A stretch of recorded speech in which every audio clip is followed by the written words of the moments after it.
नमस्कार भाऊ. नमस्कार.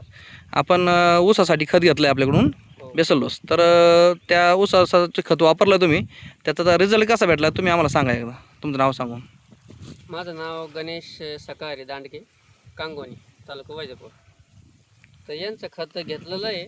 तर 8 दिवसापूर्वी ह्या सरी पण इकडं टाकलेलं आहे. या सरीपासून ह्या सरीपासून इकडे टाकलं. हां, इकडे टाकलं होतं. इकडे टाकलंच नाही अजून. इकडे टाकायचं आहे. हो. रात्री लेट संपलं, दिवस पाळीला इकडे टाकायचं आहे. हां, पण 8 दिवसाचा एवढा असा फरक मला जाणवला चांगला. म्हणजे फुटवे आणि उंची वगैरे व्यवस्थित दिसते 8 दिवसामध्ये. पानं त्याचे रुंद फाडले व्यवस्थित, पानं बिनं सगळी थोडासा कांडी तिची जाड झाली.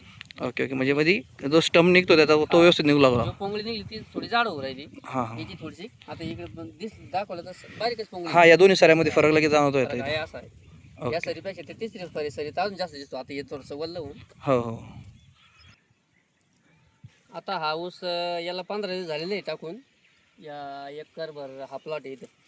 तर याला 15 दिवस झाले. 15 दिवसापूर्वी लई कमी होतं प्रमाण. आता कलर बिलर सगळे फुटवे बिटे सगळे व्यवस्थित काढले गेलेले आहे. याला 15 दिवसापूर्वी वापरला होता. याला 15 दिवस वाढ. आता माती लावून पाणी द्यायचं काम चालू आहे. Okay okay. याचा पण रिझल्ट व्यवस्थित ऊसाचा भेटला आहे. एकदम व्यवस्थित. ओके, चालेल. धन्यवाद भाऊ.